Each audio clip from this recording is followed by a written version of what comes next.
Welcome back onto the Sleepy Almanac, where we explore slow science, cosmic patterns, and tonight, something curiously modern. This is Volume 2, Whispers in the Machine, a slow history of fast minds, because even artificial intelligence needs time to rest. Tonight we'll trace the sleepy circuits of the large language model. Not explosive, just quietly remarkable. So if you're ready, or at least horizontal, we'll begin. In this video, we're going to explore a machine from the 1950s that could barely spell. The strange competition to name the smartest acronym. Why predicting the next word is all it takes. How we trained neural networks by feeding them the entire internet. Twice, and what makes one model poetic and another forget your birthday. And where the dream may go next. Don't worry, you won't need to remember anything. That's the model's job. Picture this. Before AI could write poems or solve complex equations, it started as a simple dream in 1958. Frank Rosenblatt created the perceptron. Imagine a basic calculator that could sort of recognize letters like a toddler learning the alphabet for the first time. Just one layer deep, one artificial neuron trying its best. Fast forward through decades of scientists tinkering with neural networks, adding more layers, more complexity. They gave them fancy names like RNN and LSTM. But these early AIs were like goldfish, barely remembering what happened moments ago. Then 2017 hit with a game-changing paper. Attention is all you need. And just like that, the Transformer era began. Soon we had models with quirky names. Elmo, Bert, GPT, each one smarter than the last. By 2020, GPT-3 emerged with a mind-boggling 175 billion parameters, like having 175 billion tiny tuning forks all trying to play the same song. And that's how we got from simple letter recognition to the AI revolution we're living in today. Let me tell you about the birth of large language models. They're essentially sophisticated guessing machines. Imagine a digital brain that reads a prompt and constantly asks itself, what word comes next? Over and over like a recursive lullaby. These models don't understand language like we do, but their patterns are so vast and intricate that they begin to mimic genuine thought. They exist in this fascinating space, not quite alive, not quite asleep, just dreaming in code. Training them is like a meditation for computers. For weeks or months, they process billions of pieces of information. From books and Wikipedia to code and blogs, everything gets broken down into tokens like banana might be one piece or several, depending on how the model sees it. Then comes the guessing game. Thousands of predictions per second with good guesses being rewarded through something called RLHF. Now they're everywhere. Writing poems, summarizing meetings, helping with emails. Some specialize, others generalize, and yes, sometimes they hallucinate. But then again, don't we all sometimes dream a little too vividly? Picture this. We're standing at the edge of tomorrow, peering into the future of language models that everyone's asking, what's next? Some say it's all about size, more parameters, more computing power, building these massive digital brains. But what if we're thinking too big? What if the real revolution isn't going smaller, more refined? Imagine tiny language models, so compact they could fit in your smart glasses or even flow through your bloodstream like digital antibodies. These future AIs might do something truly remarkable. Learn to remember, to think across time, maybe even dream in paragraphs like poets lost in thought. Or perhaps they'll take an unexpected turn, settling into digital gardens, writing contemplative almanacs like ancient scholars. The truth is, we can't be certain where this path leads. But from the earliest days of vacuum tubes to today's sophisticated vector embeddings, from Alan Turing's groundbreaking ideas to the transformer models we know now, these systems have been quietly evolving. They're not advancing with dramatic leaps and bounds, but with subtle whispers in the machine, not quite alive, not quite asleep, but dreaming in code, creating something entirely new in the spaces between ones and zeros. The only thing we can be sure of is that they'll keep talking, keep learning, keep evolving, one token at a time. Hey there, curious minds, ever wonder what's really happening inside those language models everyone's talking about? Let's peek behind the curtain, not too deep, just enough to catch that soft hum of artificial intelligence at work. You see, these machines learn, but not quite like we do. Think of them as dedicated students, practicing language like monks memorizing ancient mantras. But here's where it gets interesting, they work in layers. Not cake layers, though wouldn't that be delicious, but more like filters. Each layer is like a different lens, examining your words from unique angles. The first might spot basic patterns, the second digs deeper, and by the time you hit the higher layers, they're decoding complex metaphors without breaking a sweat. It's not magic, it's math, working together in this beautiful dance of probability and pattern recognition. Every mistake becomes a lesson, every correction makes it stronger, one tiny adjustment at a time. And that's how these digital minds learn to whisper back to us, creating everything from your next autocomplete suggestion to the very words you're hearing right now. Hey there. Let's dive deep into something fascinating today. How large language models actually work. You know, those AI systems everyone's talking about? Trust me, it's way different from what you might think. You see, we often imagine these models learning like we do, reading books, understanding stories, processing information. But that's not how it works at all. The truth, they're basically just really good guessers. Imagine playing a massive word game. These models look at a sequence of words and try to predict what comes next. When they get it wrong, which happens a lot, they make tiny adjustments. And I mean tiny. They do this billions and billions of times. It's like solving a maze by bumping into every single wall, until you finally remember where all the paths are. Not exactly elegant, right?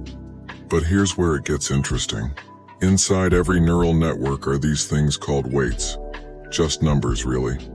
Nothing fancy, nothing glamorous, but these humble numbers, they're absolutely everything. They're like the DNA of the AI, determining every single word, every pause, every response. Think of it like tuning a piano with 175 billion keys. Each weight gets adjusted bit by bit, nudge by nudge. No one, not even the developers, knows exactly what each individual weight does. But when you adjust enough of them in just the right way, something magical happens. The machine starts to, well, dream. It writes poetry, generates code, and even crafts coffee recipes in the style of Shakespeare, sort of. But here's the mind-bending part. If you could somehow peek inside a trained model, you wouldn't find anything that resembles human thoughts or feelings. Instead, you'd find yourself in a vast ocean of high-dimensional mathematics. Every single word is just a point in this space. Every sentence is a path. Every idea is just a cluster of coordinates, floating in this invisible mathematical universe. It's kind of beautiful, really. All this apparent intelligence, all these seemingly thoughtful responses, they're just the result of countless tiny adjustments layer by layer, until the silence between words starts to make sense. It's not brilliance in the way we think of it. It's more like a meditation for GPUs, this relentless brute force refinement until patterns emerge from the chaos. So next time you're chatting with an AI, remember, behind those fluent responses isn't a mind that thinks like yours. It's a vast network of numbers, endlessly adjusted, creating something that looks remarkably like understanding, even though it's something entirely different. Fellow wanderers of the digital dreamscape, in our last chapter, we took a peaceful stroll through the garden of artificial intelligence, didn't we? We followed those footprints from the early days of logic gates and punch cards, all the way to today's marvel, large language models. You know, those clever systems that can write you a bedtime story, handle your inbox, and sometimes try their hand at digital flirtation. But tonight we're going somewhere different, somewhere deeper. The kind of deep that makes your eyelids heavy with the weight of understanding. We're venturing into what some might call a deeper kind of boring. but I prefer to think of it as a geekier sort of gentle. We're going inside the black box, where all the magic happens, slowly and visibly, as quiet as thought itself. Let's start with something fundamental: tokens. Now here's a curious thing. To a language model, a word isn't really a word at all. It's a number, or more precisely, it's pieces of numbers, like breaking a cookie into careful, deliberate crumbs. Imagine you're taking apart a complex Lego structure. That's what happens to words in these systems. They're broken down into their smallest meaningful pieces. Sometimes syllables, sometimes prefixes, sometimes just individual letters. Each of these pieces becomes what we call a token, and each token, it gets its own unique ID number. Think of it like a code check at a very sophisticated digital library. You hand over your piece of language, and you get back a numbered tag that represents its meaning. So right now, as you're listening to this very sentence, these words are being transformed. They're being translated, digitized, and processed through a system that doesn't see text the way we do. It sees tokens, those numbered building blocks of meaning. It's rather like turning the entire symphony of human language into Lego bricks, one sleepy syllable at a time. Each piece precisely measured, numbered, and ready to be assembled into something new. Each word we speak, each idea we share, broken down into these tiny, manageable pieces like stars being counted in a drowsy night sky. This is how our modern digital companions understand us. Not through the poetry of our words, but through the precise mathematics of tokens. In our digital world, deep inside neural networks like Llama, there's a quiet process unfolding. Let me take you on a journey into how these AI models actually begin to understand language. Imagine each word as a tiny paper crane, flat at first, waiting to be folded into something meaningful. That's what embeddings do. They transform words into vectors, placing them gently into a vast, invisible space, where similar concepts slowly drift together. Moon and planet might float side by side, while toaster finds its own cozy corner in this slow, cosmic dance of meaning. But here's where it gets not the kind your cat demands at dinner. This is a process where every word in a sentence can listen to every other word, no matter how far apart they are. It's like reading a book, where you never lose the plot, even when you're gently dozing off. The model builds a soft web of relationships, knowing where to focus and what to quietly let fade into the background. It isn't just processing, but it's more like understanding through the language of math, a slow symphony of meaning, playing quietly inside the machine. Imagine stepping inside an AI's mind. It's not just one big calculation, but layers upon layers of neural pathways, dozens, sometimes hundreds, each one like a soft echo chamber, where thoughts bounce and transform. Think of each layer as a unique filter, passing information down the chain, refining it bit by bit. And within these layers are what we call heads, specialized workers, each with their own quiet task. It's like having a librarian with 96 arms, simultaneously reading 96 different versions of your sentence, making careful notes in the margins of each one. Every time your words pass through a layer, they become a little crisper, a little clearer, a little closer to understanding. And yet even now, with all we know about these remarkable systems, they remain wrapped in mystery, like a beautiful machine whose inner workings we can observe, but never fully comprehend. Have you ever wondered how machines learn? Not with sparks of genius, not with sudden insight or divine flashes of brilliance. No, They learn the old-fashioned way. By guessing. It's called gradient descent. But don't let the name fool you. It's not a dramatic fall. More like a polite stumble, followed by an apologetic recalibration. Imagine a child learning to walk. One step, too far left. Wobble. Step again, better. Again, even better. That's how it begins. That AI is not so different. Each time it guesses, it's quietly scored. Too high, adjust downward. Too low, reach a little higher. Just right, remember how that felt.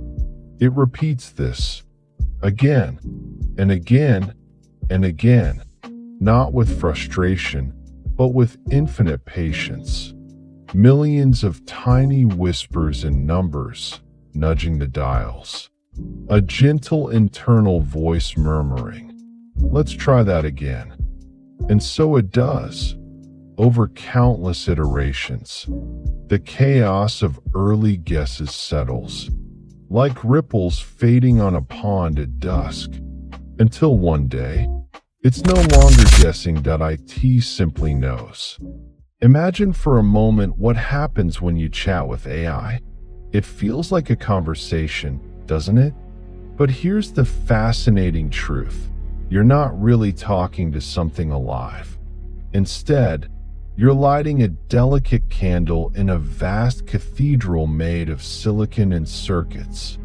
This digital entity doesn't truly know you, but it's encountered words just like yours countless times before, millions upon millions of them.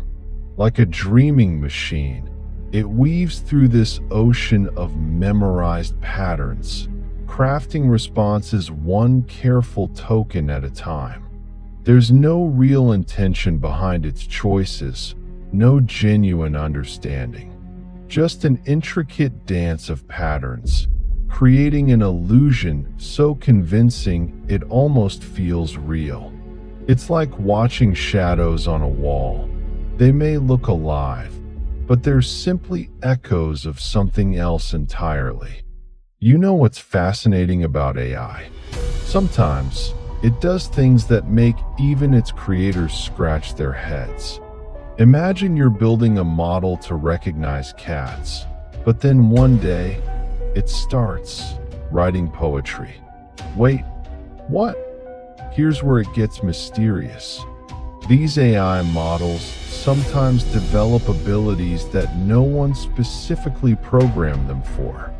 We call this phenomenon emergence, when new behaviors just appear.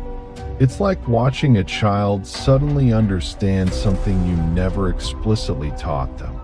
Not quite magic, but definitely not something we can perfectly predict either. It's what happens when you give a system enough depth and feed it enough data. Just like the universe itself. Sometimes the simplest rules can create the most surprising outcomes. In the dance of algorithms and code, a curious mystery unfolds. When you ask an AI a question, and it responds with seeming wisdom and grace, you might imagine sparks of consciousness, circuits lighting up like stars in a digital sky. But what if I told you it's more like an echo in a vast canyon of data? These machines aren't really thinking. They're pattern matching on an epic scale. Think of it like this. When you trail off mid-sentence and your friend finishes it for you, they're not creating new thoughts. They're drawing from shared experiences, from patterns they know.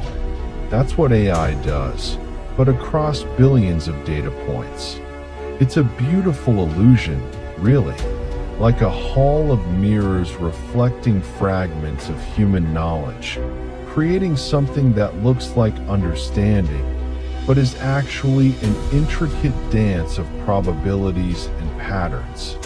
So next time an AI gives you a profound answer, remember, you're not hearing thoughts, you're hearing echoes of humanity. arranged in new and fascinating ways. You see, large language models don't know the world like we do. It reads your question, scans its vast tapestry of patterns, and reaches, like a child guessing at constellations in a foggy sky. This looks familiar. It thinks and offers you a shimmering answer. Complete, confident, and sometimes completely invented that we call these moments hallucinations, but it's not really madness. Just the poetry of prediction, a dream that slipped its leash. It doesn't know it's wrong. It's simply trying not to deceive, but to please, a well-meaning ghost, quilting together scattered pieces from memories it never lived. Sometimes we look at these AI systems and say they're smart. But what does that really mean? They respond to us thoughtfully, even beautifully sometimes, yet they don't truly know us or understand what they're saying. It feels like intelligence, but maybe it's something else entirely. Think of it like this. Inside these models, through countless layers of numbers, we've created something like a mirror polished by trillions of examples, reflecting back the patterns we've shown it. These responses aren't coming from understanding or experience. They're echoes, fragments of human thought, woven together with remarkable precision. There's no consciousness behind the curtain, no self-awareness, just patterns responding and repeating. And sometimes, from all this repetition, something emerges that feels eerily like thinking, like a ghost in the pattern. But it's a ghost that doesn't remember or understand. It only mimics. When we interact with AI, we're not experiencing true intelligence, just beautifully arranged responses shaped by probability rather than genuine perception.